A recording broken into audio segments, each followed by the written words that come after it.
Hey, hey, hey, my dear friends and fellow anglers.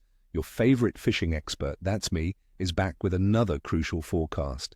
Today, we're diving deep into the fishing prospects for the United States on the 28th of December, 2025.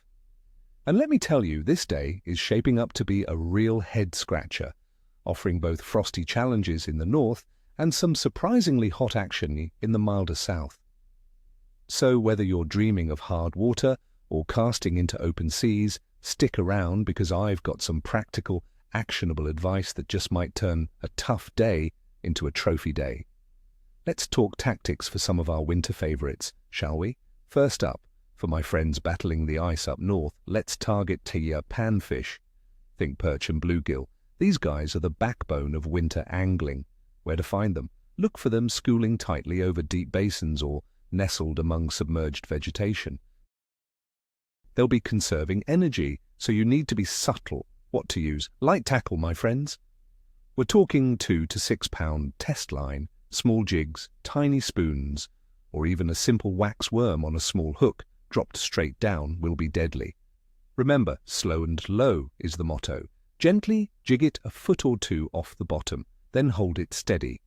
Those subtle bites are often the biggest fish. Next, for the mighty trout. Rainbows and browns. In many northern waters, they'll be under the ice, congregating in deeper pools and stratified layers of lakes.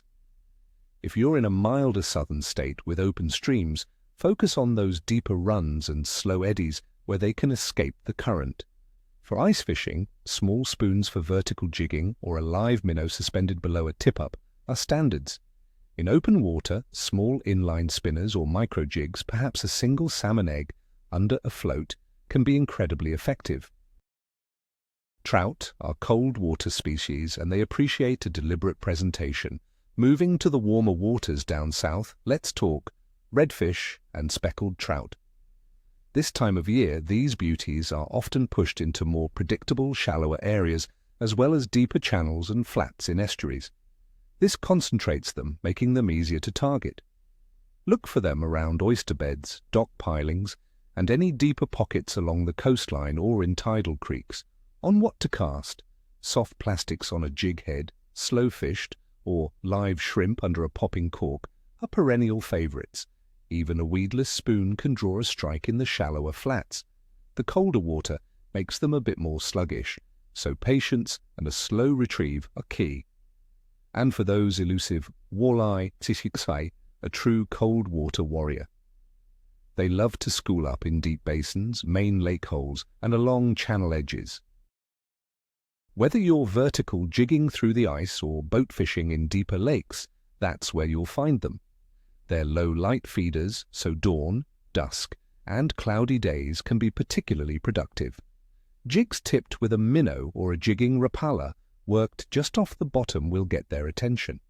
Pay close attention to your electronics to pinpoint those schools. Now for the conditions that are shaping our fishing landscape on the 28th of December, 2025. The weather. As you know, the USA is a huge country, so the weather picture is diverse. In the northern states, expect classic winter conditions, temperatures hovering between 2 degrees Celsius and -6 degrees Celsius with a good chance of snowfall. Wind speeds could be around 10 to 20 kilometers per hour, making it feel even colder. This will mean ice fishing for many.